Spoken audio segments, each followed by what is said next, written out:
Estamos hoje no 23º dia da exposição bíblica Carta a Filemon. O tema de hoje é Saudações de Epáfras, capítulo único, versículo de número 23, que no grego está assim: Spazetai se Epáfras rosinairmalotosmu em Cristo Jesus. Saúda a ti, Epáfras, o meu companheiro de prisão em Cristo Jesus. Pode ocupar o assento. A liberdade em Jesus Cristo capacita-nos a desejar e buscar o bem do próximo, mesmo em situações adversas. Na conclusão desta carta, vemos que no labor do Evangelho, Deus prepara pessoas verdadeiras que participam conosco efetivamente da causa de Cristo e são um bálsamo para a nossa alma. Eu vou separar esse versículo nessas duas orações. Saúdam-te, Epáfras. Aqui está a maior parte do estudo, tá? E a segunda parte, meu companheiro de prisão por Cristo, ou melhor, em Cristo Jesus. Vamos lá. Saúdam-te, Epáfras. Aqui Paulo está concluindo agora essa epístola, ou carta que ele está enviando a Filemon, e ele está na companhia de algumas pessoas, e dentre elas está este homem, que a Bíblia denomina ele como Epáfras, e eles mandam saudações.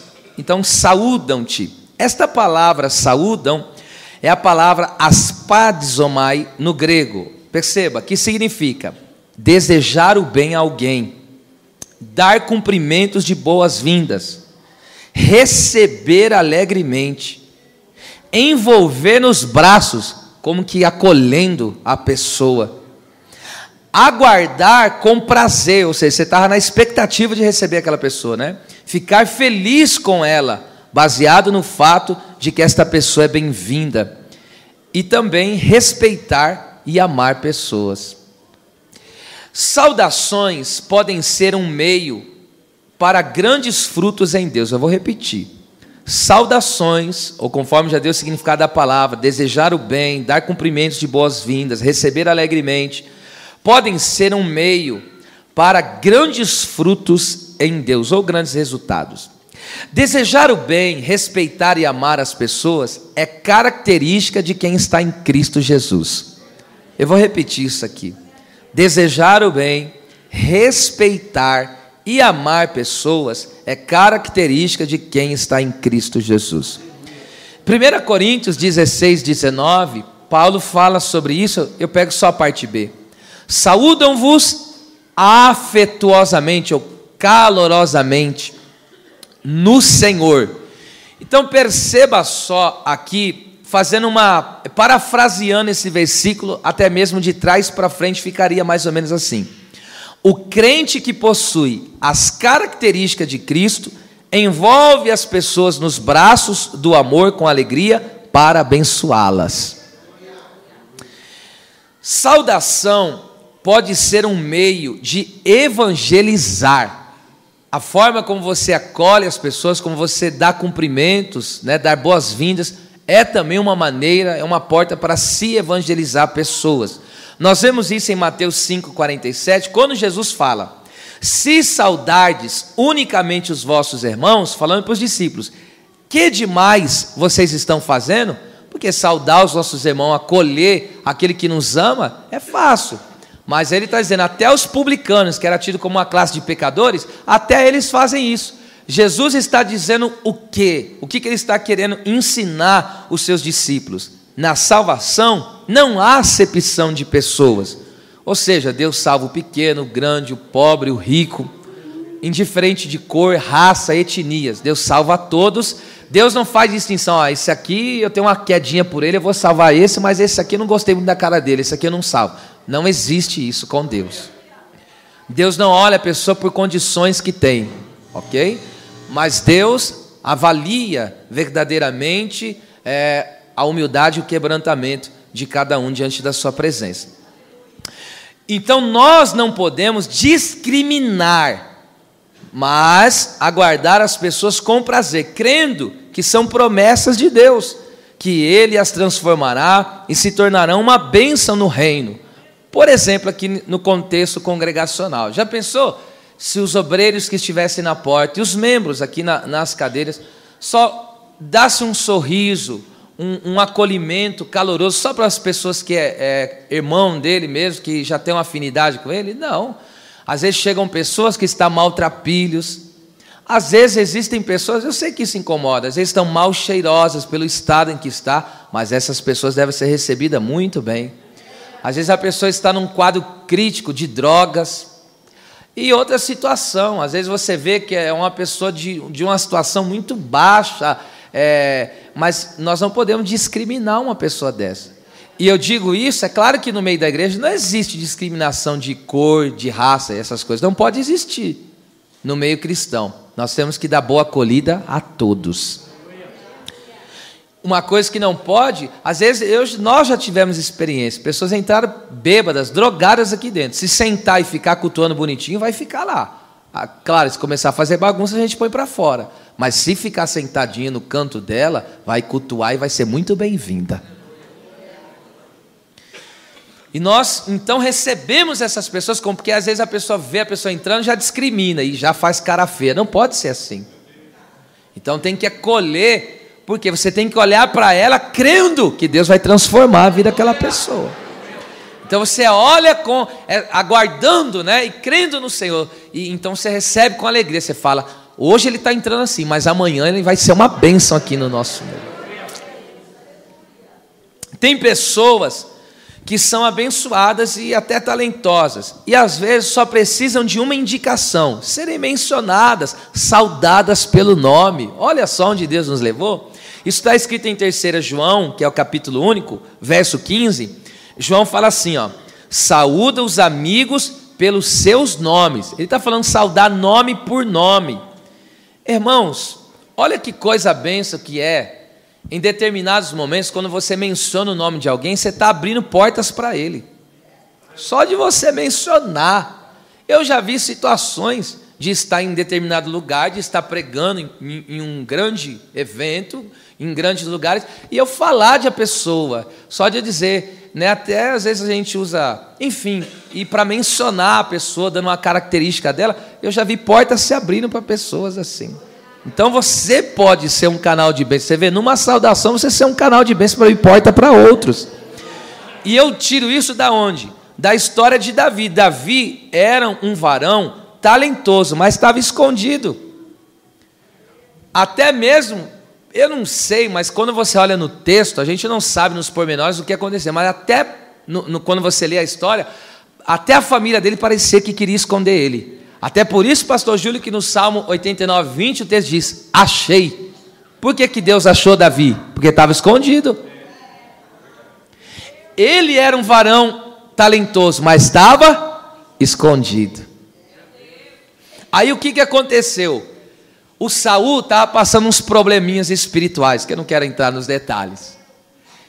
E ele estava vivendo umas possessões, um tormento, e alguém dá a ideia, por que você não pega alguém e começa a tocar uns louvores e você vai ficar aliviado, você vai ficar bem? Aí um jovem, diz o texto, um jovem que conhecia Davi, o que esse jovem fez? O texto diz que esse jovem mencionou o nome de Davi, 1 Samuel 16, 18, o jovem disse assim, tem um filho de Jessé aí, o Belamita, ele sabe tocar bem, é valente, é um homem cheio de ânimo, é um varão de guerra, é sisudo em suas palavras, é gentil de presença, e o melhor de tudo, Deus é na vida dele.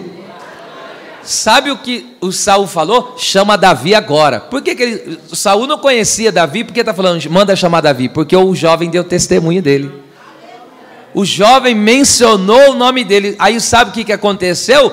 As portas do reino abriu para Davi, porque alguém citou o nome dele.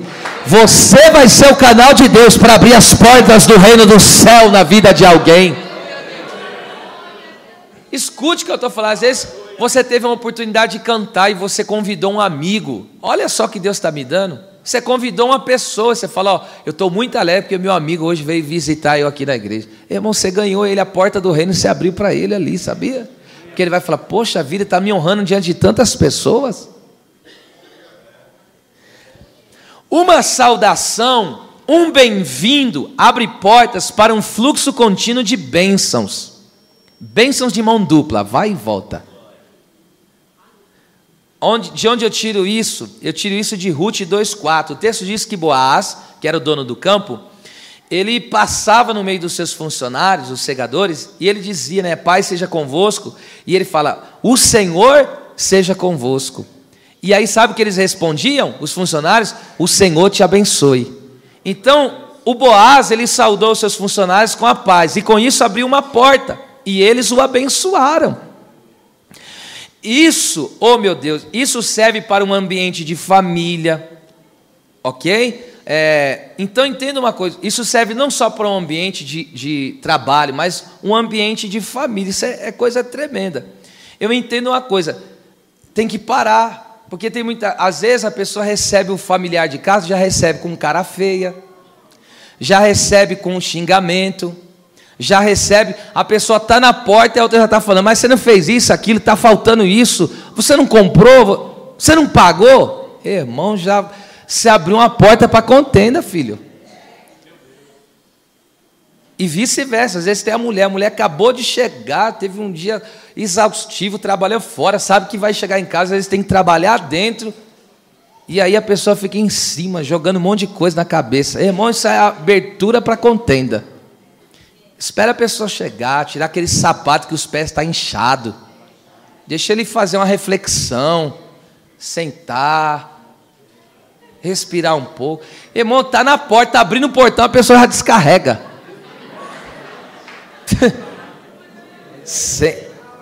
Parece que... Amém? Boas saudações, dá boas-vindas. Primeiro você dá as boas-vindas, aí depois que a pessoa relaxou, calmou, aí você faz o quê? Aí você aplica a situação, você fala, ó, está faltando isso, a situação está assim. A saudação, os cumprimentos de boas-vindas de alguém que carrega Cristo na vida, pode mudar o estado e até o culto de alguém. Eu vou repetir, a saudação, os cumprimentos de boas-vindas de alguém que carrega Cristo na vida, pode mudar o estado e até o culto de alguém. Eu estou falando de Maria e Isabel. Lucas capítulo 1, do versículo 39 ao 41, o texto diz que Maria foi visitar Isabel, elas eram parentes.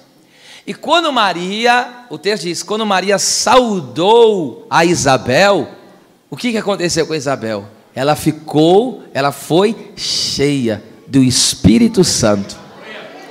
Em uma saudação, o texto diz, e Maria saudou Isabel, e naquela saudação, ela foi cheia do Espírito Santo.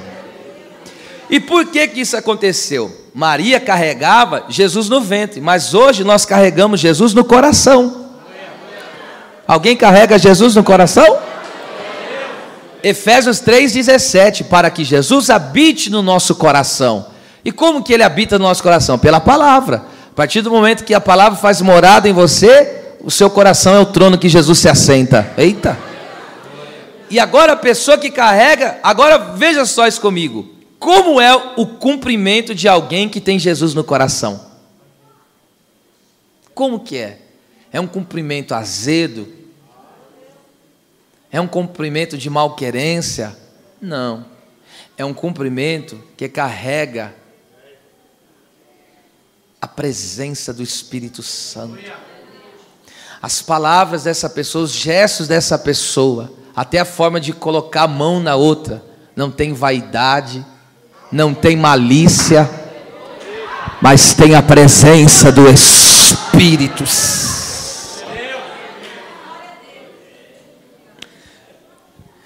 Tem saudação que é carregada de morte.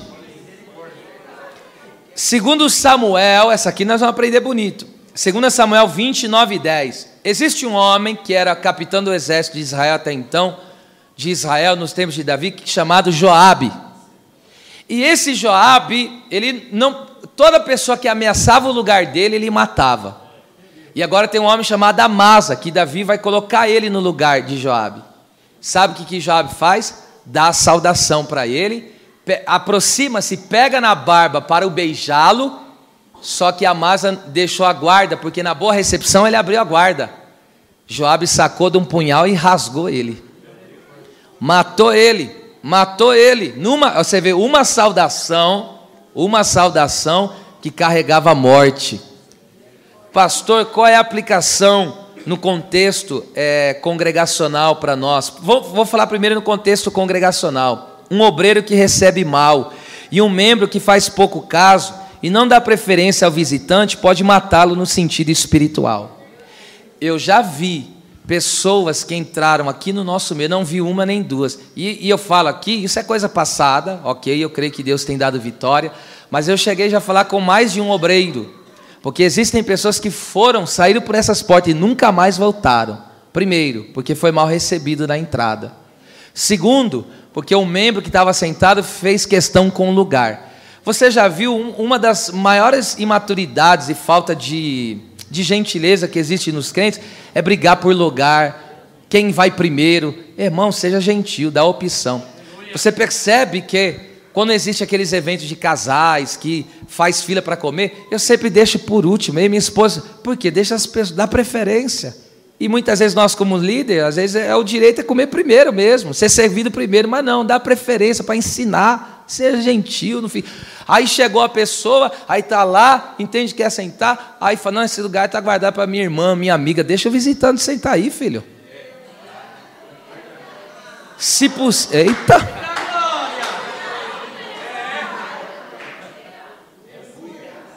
Se preciso for, levanta e dá lugar para o visitante. Irmão, não tem coisa mais gostosa quando você vai em um lugar e você é bem recebido. Eu já falei aqui algumas vezes, eu já fui ganho em certos lugares, eu não deixo de ir naquele lugar porque toda vez que eu vou, eu sou bem recebido. Então é a marca daquele lugar. Assim, agora você entende por que a característica dos obreiros tem que ser o quê? Cheio do Espírito Santo. Porque um crente cheio do Espírito Santo é gentil. Tem fruto do Espírito. Olha, Deus moldando aí, ó. É inadmissível, num tempo de maturidade desse que nós vivemos através da palavra, é inadmissível que na nossa igreja, e fique de alerta para mim, para os obreiros e para os membros, alguém chegar e ter que ficar procurando lugar. Tem um obreiro na porta, tem que ficar no corredor. A pessoa chegou, você tem que ir lá, seja muito bem-vindo, encaminhar ela ao lugar. Eu já vi situações de eu atender na porta, o culto da pessoa mudou na porta. Falou, hoje Deus tem uma palavra tremenda, hoje é a noite do teu renovo. Irmão, eu já vivi experiência no sentido não só de fazerem comigo, de me receberem tão afetuosamente, que eu fui renovado pelo Senhor. Que Deus derrame essa graça sobre nós. Em nome do Senhor Jesus, que nós não vamos perder mais nenhum visitante, nenhuma alma que entrar aqui por essas portas, ela vai ser bem acolhida, bem recebida, bem saudada, ela vai se sentir amada, ela vai se sentir bem nesse ambiente. Agora imagina, entre a pessoa visitante, aí os crentes ficam olhando a roupa, aí ficam olhando se está com coisa pendurada na orelha, aí ficam olhando se está com pintura. Para com essas coisas, meu. Como se ele fosse um ET, um extraterrestre que, pelo amor de Deus, tem gente que se acha mais santo que o outro. Pare com isso. O olhar do crente não é de santarrão, é olhar de compaixão, de misericórdia.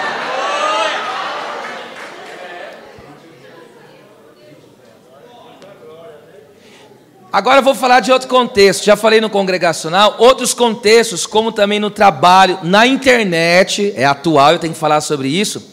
Tem que tomar cuidado com quem acolhe bem, mas tem a intenção de matar aqui entre aspas, né? De ferir, de prejudicar. Não perca o fio da meada. Eu estou aqui no exemplo que tem saudação que é carregada de morte. A pessoa, ela vai te acolher bem, te saudar bem, mas ela está te cevando. para depois lhe empunhalar. E de onde que eu tiro isso? Provérbios 5:3, a Bíblia diz: tome cuidado com os lábios da mulher estranha, que destilam favos de mel. Olha o lábio dela, favos de mel. Irmão, o que é o favo de mel? É doce, irmão. E ainda, e o seu paladar é mais macio do que azeite. Irmão, você já comeu uma coisa macia e doce, irmão? O que traz para você? Traz um prazer imenso. Mas o Provérbios aí, 5:3, diz o quê? Mas o seu fim é amargoso. Tome cuidado com essas mensagens que você fica recebendo no Messenger aí. Esse negócio de homem ficar comentando e curtindo coisa de mulher casada, cuidado com isso aí, hein? É atual ou não é atual? Porque a situação hoje está tão feia que você sabe que está em falta de homem. Eu estou falando de homem, né?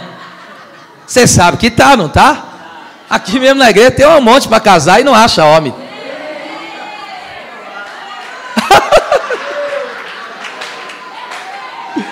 Me ajuda, meu Deus. O que eu fui arrumar agora, hein? Eita. Amém. Aí veja só, não perca o fio da meada, minha gente. Aí o que acontece? Oh meu Deus, aí chega alguém falando manso, falando doce. Não, tem que tomar cuidado com esses laços aí, hein? E outra, não vai buscar fora porque aqui dentro tem. Outra questão, não se deixe amargar por causa dos maliciosos. Escute. Não se deixe amargar por causa dos maliciosos, como Judas. Não ponha todos no mesmo pacote, porque tem pessoas que teve uma experiência amarga com a recepção de outras pessoas. Alguém te acolheu e passou a mão em você e de repente te deu uma rasteira. Aí você pega e fala, não confio mais em ninguém, e coloca todo mundo no mesmo pacote. Não faça isso, porque Jesus tinha 12, um era traidor e os outros 11 não vale nada? Então, está escrito em Mateus 26, do 48 ao 50. Judas deu uma saudação. E qual foi a saudação? Ele beijou Jesus, só que era o sinal da entrega. Então veja, ele beijou, acariciou, acolheu bem Jesus, mas por detrás ali tinha uma punhalada. Então eu entendo que às vezes pessoas te acolheram muito bem, mas a intenção delas era te apunhalar mesmo. Contudo, não permita que isso mude quem você é em Cristo Jesus. Lhe fizeram mal, entretanto, você deseja o bem e acolhe com amor. Louvado seja Deus. Porque o dia que Judas, ele pegou e beijou Jesus, Jesus já sabia que aquela saudação era traidora, aquele acolhimento era traidor. Sabe o que Jesus falou para ele? Aqui vieste, amigo. Amigo. Sabe o que Jesus está dizendo? Você pode mudar comigo, mas eu nunca vou mudar quem eu sou. Existem pessoas que fizeram muito mal com você, algo terrível, mas não deixe isso te tornar uma pessoa amarga, para que você faça com os outros o que fizeram com você. Você vai fazer o contrário. Muitas vezes você tem que engolir uma pedra, mas você vai soltar uma pérola.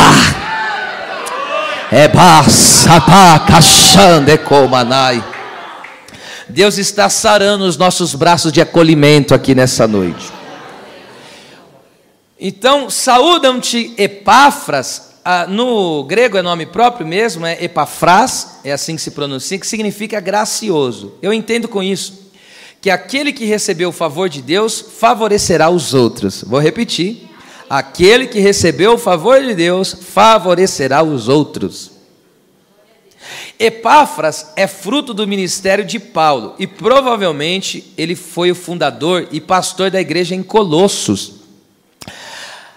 Além desse versículo 23 aqui de Filemon, além de ele aparecer aqui, o nome dele vai aparecer mais 2 únicas vezes na Bíblia, que está em Colossenses. Veja, ele é pouco citado, pouco aparece, mas faz muito. Vou repetir, ele é pouco citado, ele pouco aparece, mas faz muito. Tem gente na igreja que aparece muito, mas faz pouco. Tem gente que não aparece nada, mas faz muita coisa. Ok. Colossenses 1,7. Como aprendestes de Epáfras, nosso amado conservo, que para vós é um fiel ministro de Cristo. Vamos aplicar primeiro esse texto aqui. Olha só quem está mandando saudação. Esse é Epáfras. Esse homem, veja só, ele ensinava aquele povo, ele instruía aquele povo. Aprender a palavra de Deus, cada vez mais, se torna um fortificante espiritual. Cada vez que você recebe um ensinamento, isso é um calço nos teus ossos. Eu estou falando em espirituais.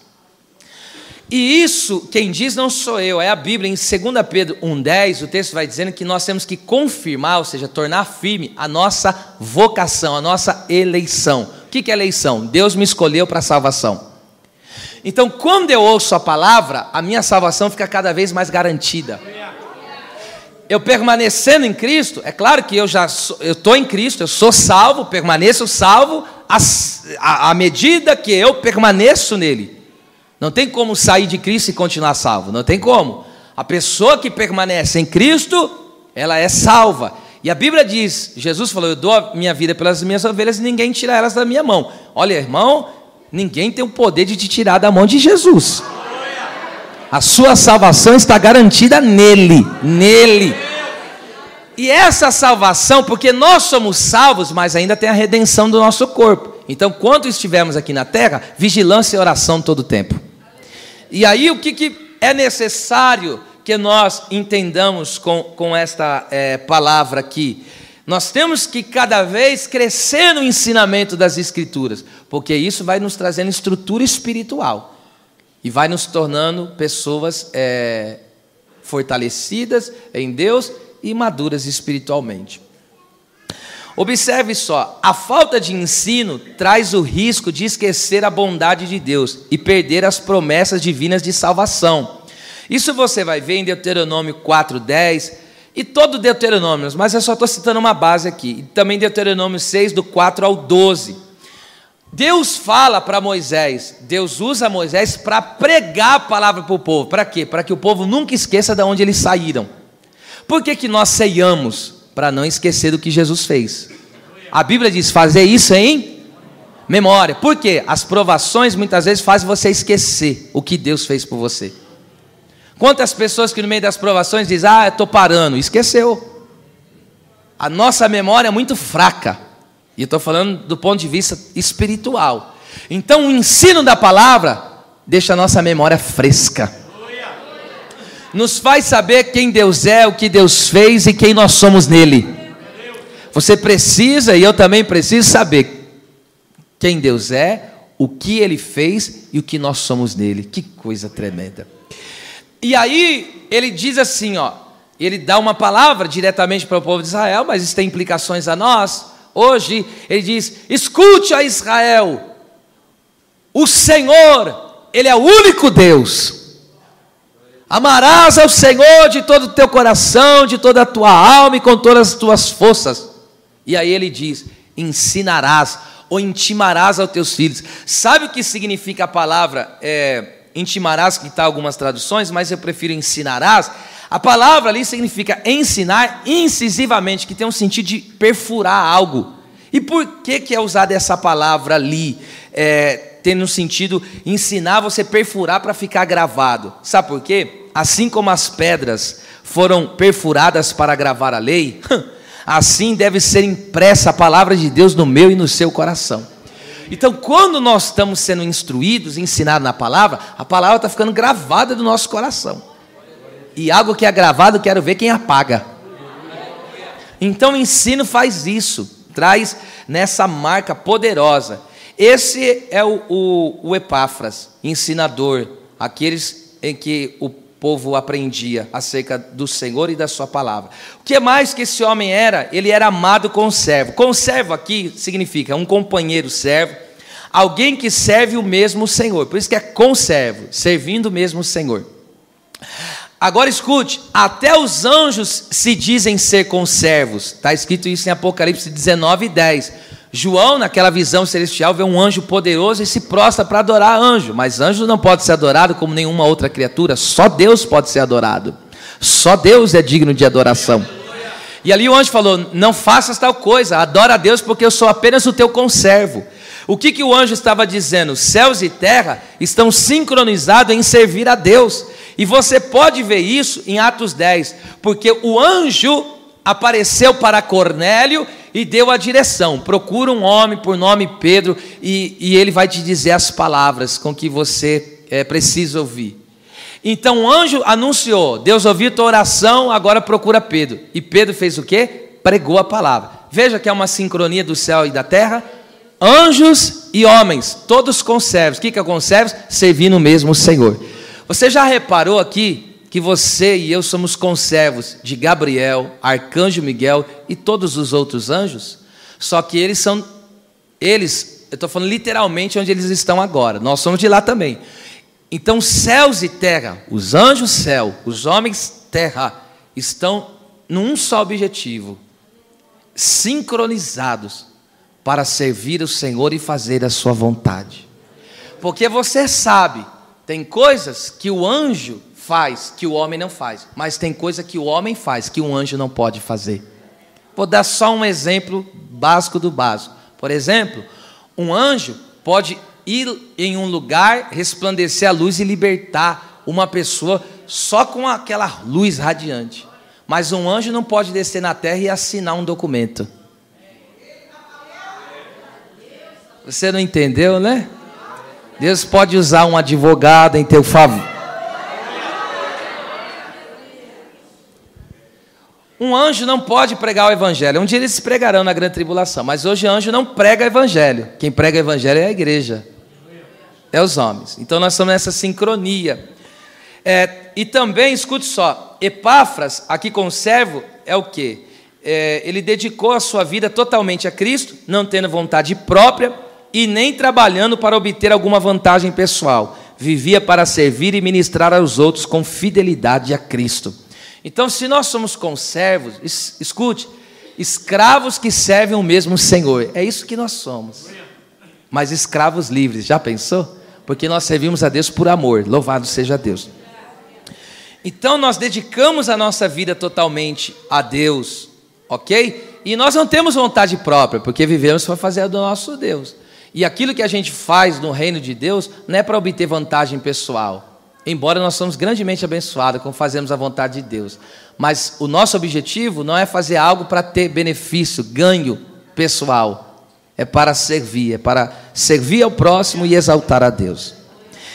4:12, olha só mais o que fala desse Epáfras, grande homem, viu? Grande homem. 4:12.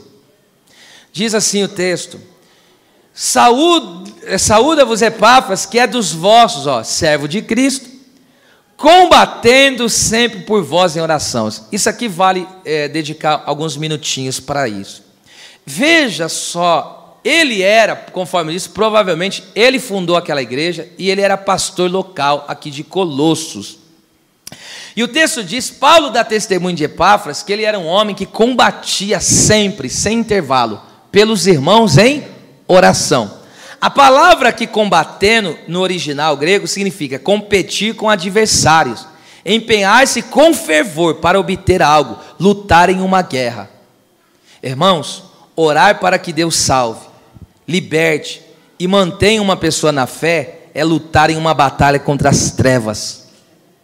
Isso explica o peso espiritual que pessoas passam. Eu já vi alguém dizer, não aguento mais, sou o único crente na minha casa. Você está falando errado. Você dizia, graças a Deus que ainda tem um crente aqui dentro. Vocês não pegaram. Eu vou repetir. Tem gente que diz assim, eu não suporto mais isso, só eu sou crente dentro de casa. Você está orando errado. Primeiro você tem que dizer, eu não aceito isso que está acontecendo com meus familiares, vou buscar a salvação deles, mas eu agradeço porque tem um crente aqui dentro dessa casa. Porque imagine se dentro da sua casa não tem você lá. O que seria dos seus familiares? Você sabia que tem familiares seu que já poderia estar nas mãos de Satanás e ele destruir a vida dele e essa pessoa ser lançada no abismo, no inferno? Olha só, agora entende o peso que você carrega? Você carrega peso de uma eternidade nos seus ombros. Por isso que você não se espante, para você que ama as almas, para você que ama os seus familiares. E para você que busca a libertação e a salvação de alguém, às vezes, naquele processo de gerar aquela alma, aquela vida, você fica até doente. Os seus nervos travam, você sente dor nas ligas, dor nas costas, é dor no corpo, é dor em tudo. Um peso tremendo, porque você fica naquela luta, o diabo arrastando, vício e tudo mais.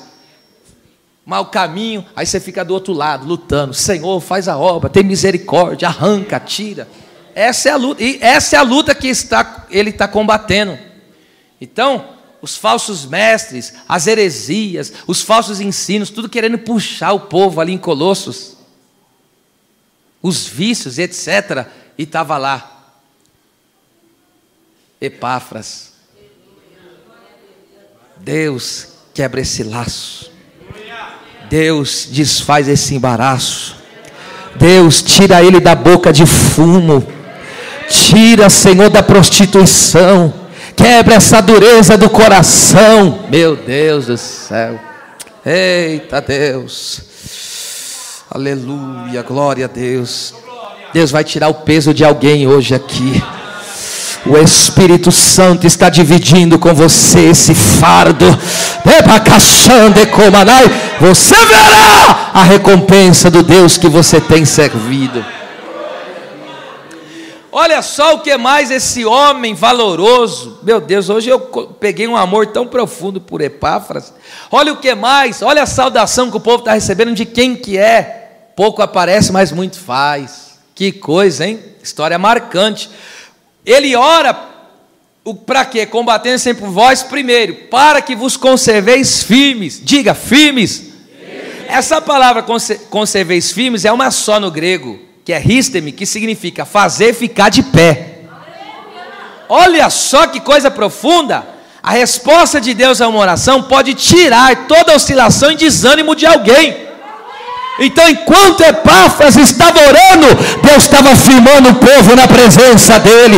Aquela pessoa que uma hora vinha, outra hora não vinha, uma hora caminhava, outra hora deixava de caminhar. O Epáfras, Deus, eu oro agora, eu entrego ele nas tuas mãos. Dá firmeza aos pés dele, dá firmeza, meu Deus. Deus vai dar firmeza para esta pessoa que você está intercedendo por ela. Esta pessoa vai ficar de pé na presença de Deus por causa das tuas orações. A tua oração em Deus respondida coloca a gente de pé. Entende porque a tua casa vai ficar de pé? Estou profetizando. Entende porque você vai ver toda a tua família de pé na presença de Deus? Porque lá tem um crente de joelho. Caçanda. Ei, coloque hoje, soldado de Cristo, esse capacete da salvação, essa couraça da justiça, esse cinturão da verdade, esse escudo da fé, essa espada do Espírito, esse sapato do Evangelho da paz, porque estamos em guerra. Mas esta vitória Deus já nos tem garantido na cruz do Calvário. Glória a Deus. Estou desanimado, estou fraco, querendo parar. Põe oração nisso aí. A oração é uma grande vitamina. Ainda que ele não sabe que você está orando por ele, por ela, mas Deus vai colocar ele de pé. Aquela mesma mão que pegou Ezequiel lá na Babilônia. O texto diz: o Espírito entrou em mim, o Senhor me colocou de pé. Olha, Deus me deu aqui. Enquanto você está orando, Deus vai tirar de dentro dele os vícios, Deus vai tirar o coração duro e vai derramar o Espírito. Não, você não está entendendo, eu vou ter que falar de outro jeito. Esta pessoa por quem você ora não será ninhada de Satanás, mas será a casa do Espírito Santo. Eu estou sentindo graça aqui.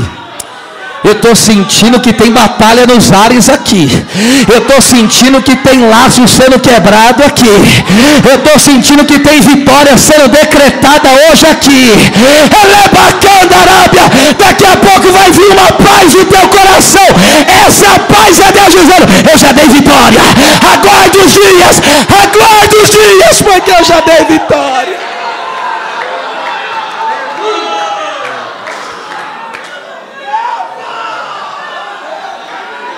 Aleluia, aleluia. Canda. Levante as duas mãos o mais alto que você pode. E eu vou te dar 30. Essa é a primeira que eu estou pedindo hoje, hein? 30 segundos para você adorar a Deus. Eu vejo laços, cadeias, correntes sendo quebradas aqui. Não pare de orar. Não desfaleça em orar. Deus vai te dar vitória.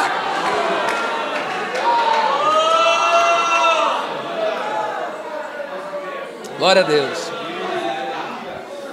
Que mais que ele ora? Para que vos confirmeis, e perfeitos aqui aqui consumados, meus irmãos, significa, oh meu Deus, isso aqui é muito forte. Aqui no caso consumados significa plenamente convictos em toda a vontade de Deus. Olha só que lindo. O que é perfeitos? Eu vou traduzir. Epáfras orava para que as ovelhas, os irmãos em Cristo, fossem maduros. Perfeito aqui é ser maduro na fé. O que é alguém maduro na fé? É alguém de... Irmão, você já viu criança que faz birra em todo tempo? Ah, se não fizer do jeito que eu quero, também não quero mais. Ah, não respondeu no dia que eu quero, também não vou mais. E essas são as crianças espirituais. Ó, Deus, tal dia eu só tenho que me responder. Aí Deus vai lá e não responde. Não vou mais também. Não cresceram. Agora o maduro na fé, está orando, Deus não respondeu, ele continua orando. Porque ele confia em Deus e sabe que o tempo está nas mãos do Deus Todo-Poderoso. Maturidade, essa é a minha oração para essa igreja. Deus vai trazer firmeza, Deus vai trazer maturidade e vai trazer plena convicção da vontade de Deus. O que é plena convicção da vontade de Deus? É você se tornar uma pessoa inabalável na fé. Você tem convicção da salvação. Você tem convicção do chamado. Você tem convicção das promessas de Deus na sua vida. Não vai titubear, não vai oscilar. Você está convicto. É uma certeza que você tem. Você pode estar nos cacos, mas você é convicto. E eu pergunto aqui, mas só responda glorificando se você tem certeza. Quem é plenamente convicto do chamado, da obra de Deus, da salvação? Meu Deus, que graça é essa, meu Pai? Convicção. Não fica duvidando, será que Deus é na minha vida? Será que vai acontecer? Que será o quê? É convicção. Deus não tem duas palavras. Se Deus te chamou, está chamado. Se Deus te levantou, está levantado. Se Deus prometeu, Ele não vai voltar com a sua palavra. Parte final do versículo 23. Meu Deus, está uma graça torrencial aqui hoje, hein? Ah, meu Deus. Então ele diz: saúda a ti, Epáfras. Olha lá, agora a última parte. O meu companheiro de prisão em Cristo Jesus. Eita, isso aqui é muito forte. Aqui a palavra grega para companheiro de prisão é uma só no grego, que significa sineir malotos, um companheiro de cativeiro. Escute, esta carta exalta o companheirismo, a comunhão entre os irmãos. Paulo, ele tinha na igreja companheiros de batalha. Ele falou isso no verso 2 acerca de Arquipo. Ele tinha companheiro de trabalho, conforme vemos no versículo de número 1, cooperador. Ele tinha Filemão, versículo 17, companheiro, alguém que divide, participa da vida, é alguém que está no dia a dia ali com ele. E ele também, no versículo 23, fala que tem um companheiro de prisão, ou seja, é dentro da igreja que temos as pessoas verdadeiras, que participam da nossa vida, se alegram com as nossas vitórias, oram pelo nosso crescimento espiritual e bem-estar, nos consolam, somam conosco em meias lutas, está para o que der e vier na nossa vida. É aqui dentro que tem, não é lá fora. Ei, para de falar do joio. Tem joio? Tem mau caráter? Tem pessoas sem vergonha? Mas aqui tem verdadeiro, aqui tem companheiro, aqui tem gente que chora com quem chora. Quando você conta testemunho, ele dá alegria, glória para Deus. É aqui dentro. Paulo está falando, é no meio da igreja, meus companheiros estão tudo dentro da igreja. Está aqui, ó, meus companheiros estão aqui, ó. Aqui para o seu carro na rua, deu um problema, pode ligar, tem eletricista aqui dentro, tem mecânico aqui dentro. A sua casa estiver pegando fogo, tem bombeiro aqui dentro.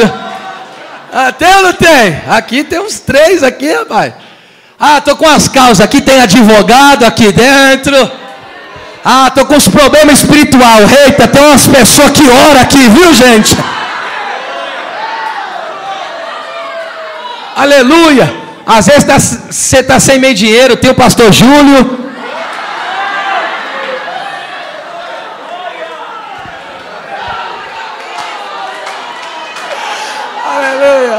Ei, pastor, glória a Deus, glória a Deus, está tudo aqui dentro, o que você precisa, o companheirismo que você precisa, a ajuda que você precisa, está aqui dentro, aleluia.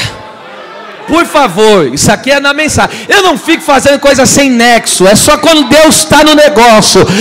Pega na mão desse vizinho, ou pelo menos põe a mão sobre ele e diga: eu tenho em você um companheiro na obra de Deus. Alavaço. Olha aí, deu liga, hein? Deu liga. Olha aí. Olha aí. Se é verdade, olha a presença de Deus tomando aqui, ó. Eleva, sube, canta, labaxanda. Lá fora alguém puxa o tapete, aqui a gente abre porta. Lá fora alguém dá rasteira, aqui a gente levanta. Lá fora fala mal, aqui a gente profetiza bem.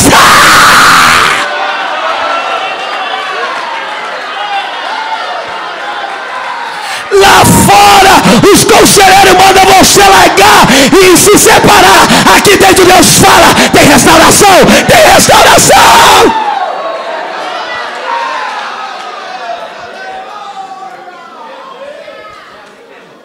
Glória a Deus, glória a Deus.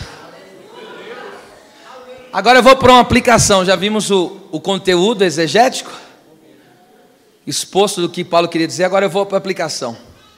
Os perigos do cativeiro desta vida. Olha que coisa tremenda isso aqui. Quando Daniel, Ananias, Misael e Azarias foram levados cativos, Nabucodonosor, que é representação do sistema mundano caído, tentou mudar o que? A ideologia deles. O que é ideologia? Conjunto de ideais, valores e crenças. Seria, outra palavra poderia ser dita aqui, a cosmovisão, a sua visão de ver o mundo. Ok? Então eles mudaram. Vou dar um exemplo simples aqui. Para o mundo, é normal, eu estou falando para o mundo, a pessoa mundana é normal passar a pessoa para trás. Por exemplo, assistir uma pornografia, para eles é normal, isso não tem problema nenhum. Eles até colocam acima de 18 anos sem problema nenhum. Então para eles é normal. Mas qual é a nossa ideologia? De crenças e valores. Isso é normal? Não, de maneira nenhuma. Isso é imoral, isso pela a lei divina é ilegal e condena uma pessoa ao inferno. Então veja, por que você acha que hoje estão querendo erotizar as crianças na área da política? É o sistema Nabucodonosor, ensinando cartilha, ensinando homem virar mulher, mulher virar homem. Isso está certo dentro das crenças e valores nossos? Não. Revelado na palavra? Não. Está certo. Ok? Então, veja que coisa tremenda. Nabucodonosor, o sistema, ele quer, primeiro, mudar a ideologia. Segundo, a identidade. Porque Daniel tinha um nome que significa Deus é meu juiz. E qual o nome que colocaram nele? Beltesazar, que significa, irmão, tem o significado de alguém que adora outra divindade, que se entrega a outra divindade. Mudar o nome é mudar a sua identidade. Então veja o que esse mundo quer fazer. Esse mundo quer colocar um monte de nome: drogado, sem vergonha. Esse é os nomes que ele quer dar. Pilantra, e daí vai. Vê uns negócios aqui, mas é melhor guardar. Aí o que acontece? Só que a nossa identidade qual que é? Filho de Deus. Filho de Deus. Os costumes. Lá em Israel não comia coisa contaminada. Queriam dar cachaça, vinho para eles. e as comidas que eles bebiam, ou seja, todo tipo de orgia e bagunça. Só que, olha só como isso é terrível, isso é terrível. Eu considero, escute o que eu estou dizendo, e eu tenho embasamento bíblico para falar o que eu vou te falar. O que é mais perigoso, Israel no Egito mais crente, ou o povo no cativeiro tendo a sua identidade mudada? O cativeiro é mais perigoso, muito mais. Por quê? Em todo tempo você pode ver, enquanto perseguiram a igreja, o povo de Deus da antiga aliança, o que acontecia com eles? Crescia. Crescia, crescia. Agora qual que é a estratégia de Satanás? Não é simplesmente perseguir, agora é se infiltrar. Agora eu coloco as minhas crenças e valores e vai embutindo. Aí é por isso que você vê crente que se veste e não parece crente. Por quê? Está infiltrando. Aí, esses dias, olha, Deus está me dando aqui, eu estou falando dentro da nossa fé. Esses dias uma mulher casada, largou o marido, deixou os filhos e foi morar com outra mulher. Foi. E detalhe, esta mulher ainda era dirigente de igreja. Aí o que aconteceu? Ela pegou, casou com outra mulher e sabe o que está fazendo? As duas estão indo para a igreja normalmente. Pregam, dão testemunho. Veja, olha o perigo. Eu não estou aqui, a gente já falei, não tem discriminação, a gente aceita todos, mas não aceita tudo.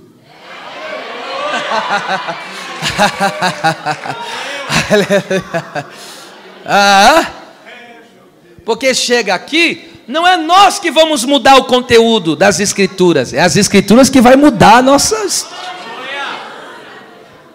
Então agora Nabucodonosor, ele quer fazer esses mistérios aí. Aí vai dizer, não tem problema não, você pode assistir isso, tem problema não, vai lá fornica, ou seja, faz sexo antes do casamento, vai lá e adultera, não tem problema não. Você vê que tem até nos filmes a saída de solteiro, né? Como que é? Saída de solteiro, despedida de solteiro. A pessoa vai lá, bagunça e depois, irmão, me ajuda, irmão, me ajuda. Oh, glória a Deus. Ah, Espírito da vida, o Espírito de Jesus é muito mais poderoso do que o Espírito que opera nesse sistema mundano e diabólico. E o que esses homens no cativeiro fizeram?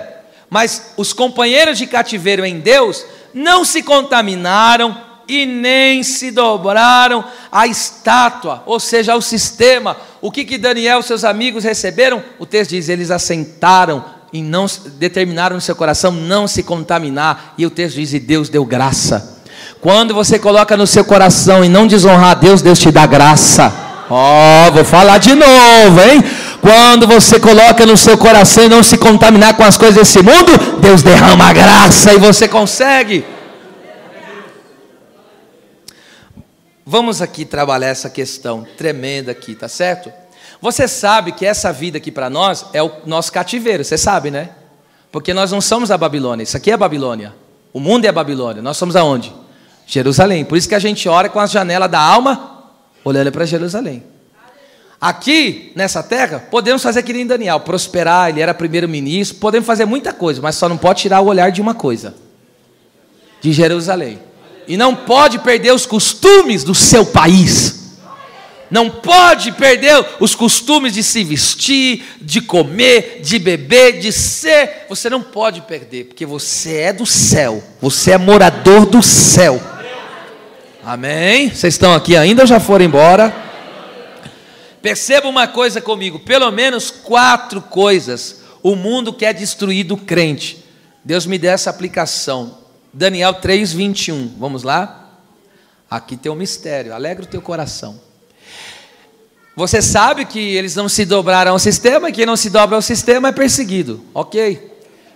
E aí o texto diz, então aqueles homens, os Misael, Ananias e Azarias, foram atados, olha lá, com suas, primeiro, capas, segundo, seus calções, terceiro, seus chapéus, quarto, suas vestes, e foram lançados dentro do forno de fogo ardente.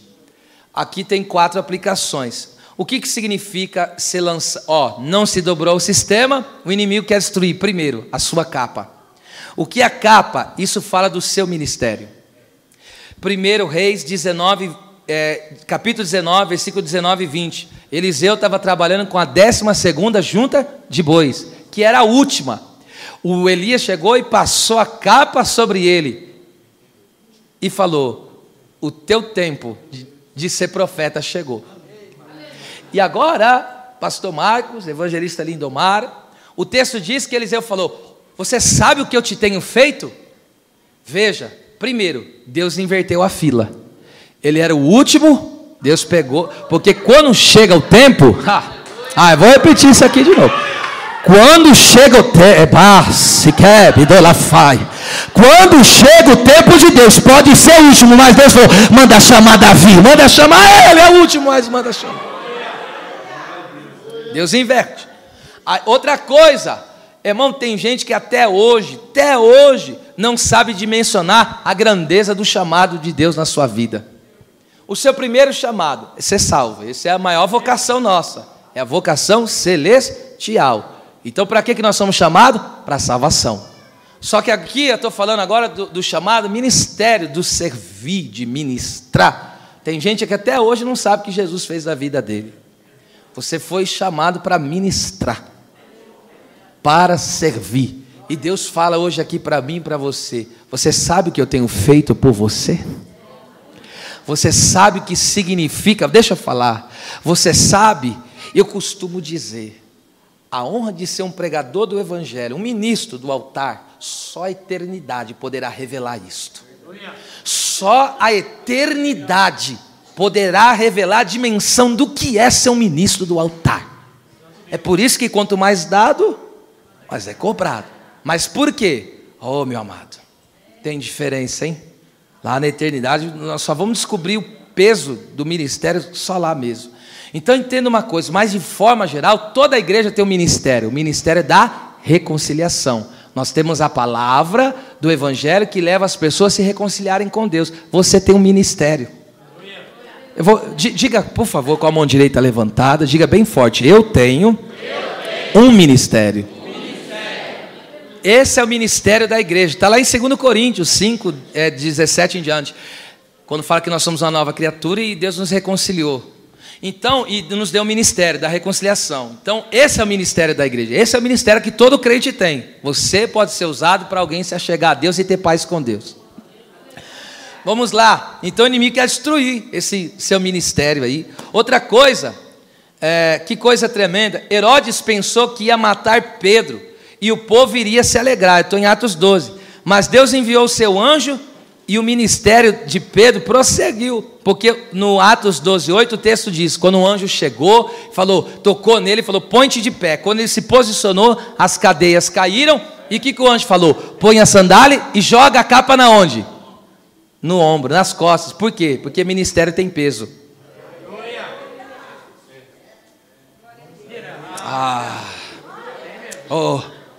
Joga nas costas, filho. Pum. Sinta o peso dessa chamada aí agora. Sinta o peso dessa unção de Deus na sua vida aí agora. Sinta o peso de ser um crente cheio do Espírito Santo, falador de línguas estranhas e glorificador do nome do Deus dos céus. Sinta o peso de ser um crente fiel. Sinta! É peso. Às vezes a gente toma umas lapadas tremendas. Pedro estava lá, Herodes planejou, vou matar, e o povo dizendo, vai matar, vai matar. Havia uma torcida. O texto diz, o anjo me livrou do que Herodes pensou em fazer e da expectativa do povo. Herodes, que é o diabo, vou matar. E tem gente, mata mesmo, destrói mesmo. Ô irmão, tem uma arquibancada aí estranha, viu? Mas o Deus que você serve e que lhe chamou, Ele garante o livramento, a libertação. Aleluia, glória a Deus. Vamos lá adiante, para começar e para a conclusão. Calção e os seus calções. O inimigo quer destruir os calções. O calção fala o quê? De honra, minha gente. Em 1 Crônicas 19, 4 e 5, um homem chamado Naás, que era pai de Hanum, rei dos Amonitas, morreu. E esse Hanum aí, Davi tinha uma amizade com o pai dele. E ele mandou alguns homens, uns homens de Davi, alguns soldados de Davi, falaram: vai lá e consola ele, porque Davi tinha uma amizade verdadeira com esse homem, o Naás. Mas esse Hanum ouviu os conselheiros e falou: ele só veio aqui espiar a terra e quer matar a gente e tomar a terra. Sabe o que eles fizeram? Pegaram os soldados de Davi, rasparam a barba, que para os judeus isso é vergonha, e cortaram os calções dele e deixaram as nádegas aparecendo. Irmão, isso é uma vergonha lascada. Imagine um homem com a nádega de fora. Não estou falando para um homem, né? Para um homem isso é coisa terrível. Até para uma mulher, né? Mas, enfim. Aí o que acontece? É claro que é vergonhoso. Agora entenda uma coisa. O que o inimigo quer? O que o inimigo, quando fala queimar os calções, quer que o povo viva uma vergonha. Quer que envergonhe o nome de Deus. Só que a Bíblia nos ensina o que? Cristo se expôs vergonhosamente na cruz, para que não mais venhamos a expor uma vida carnal de viver. Deus não quer que a gente fique expondo uma vida carnal, não. Ei, esse sistema não vai queimar o teu calção. Você está bem vestido pelo Senhor.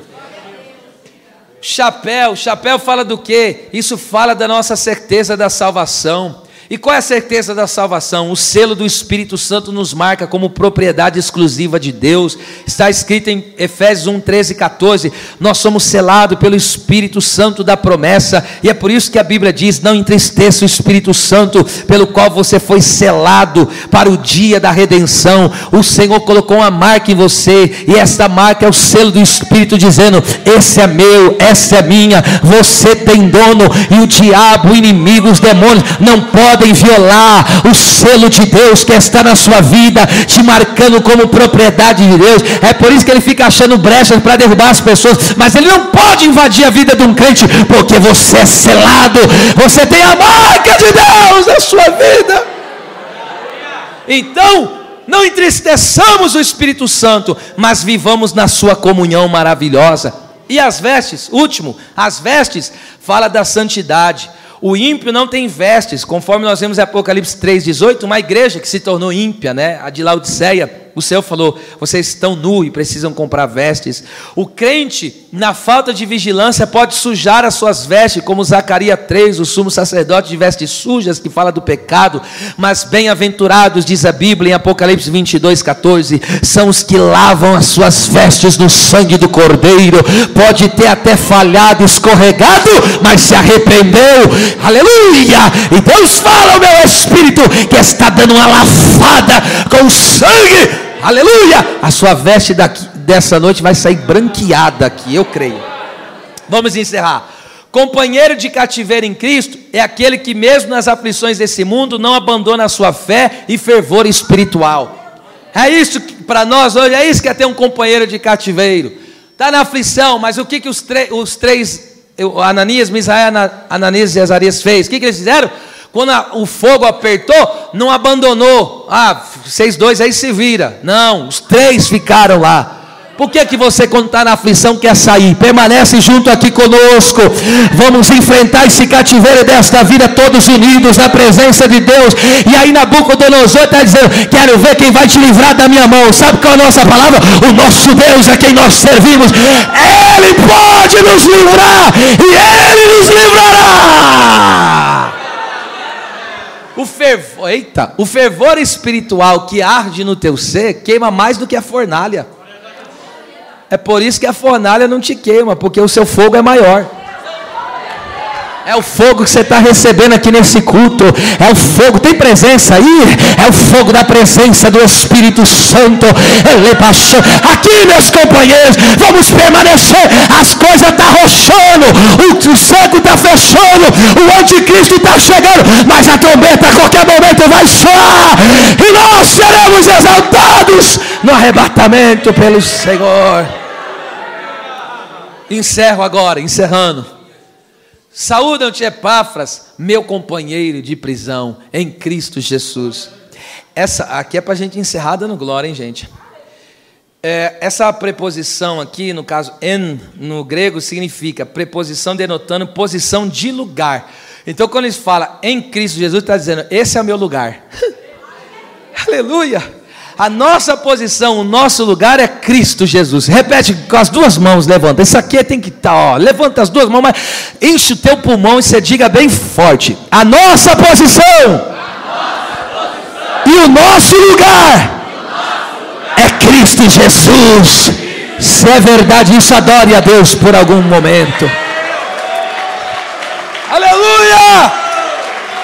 Adecantarabassária.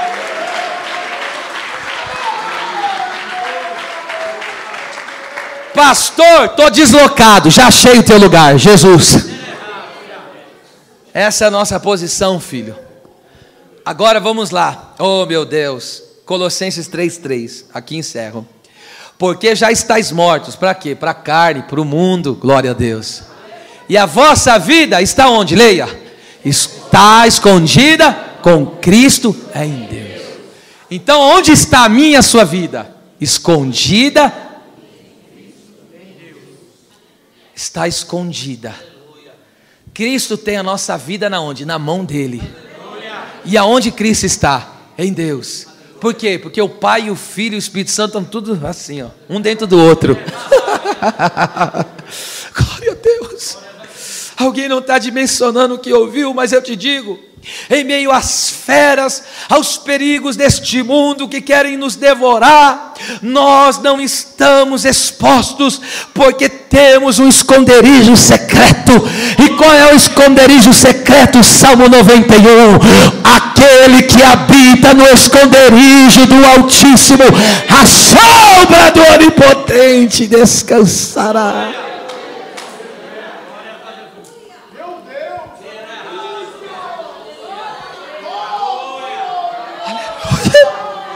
Você está escondido.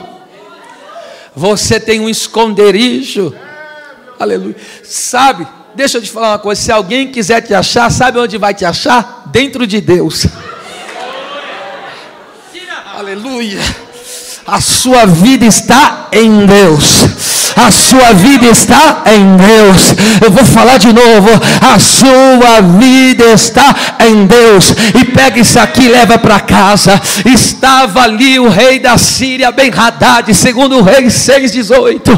Ele cercou ali a casa do profeta. O menino abriu as portas e falou: agora está tudo perdido, está lascado. O inimigo cercou aqui a casa, seu profeta. O profeta falou: não temas, mas são os que estão conosco do que os que estão lá fora. O profeta Eliseu orou, os olhos do moço se abriu, e aí quando o inimigo vinha descendo, Eliseu falou: Deus, me esconde agora, me esconde agora, segue o inimigo de cegueira.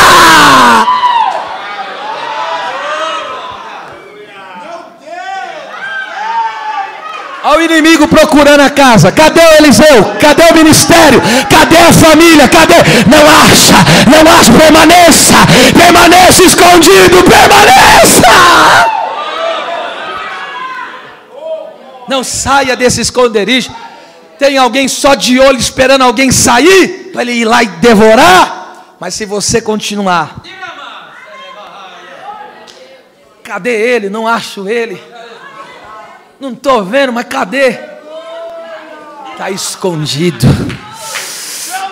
Você está num lugar bem seguro. Foi por isso que o rei Acabe mandou caçar Elias para tudo quanto foi lado.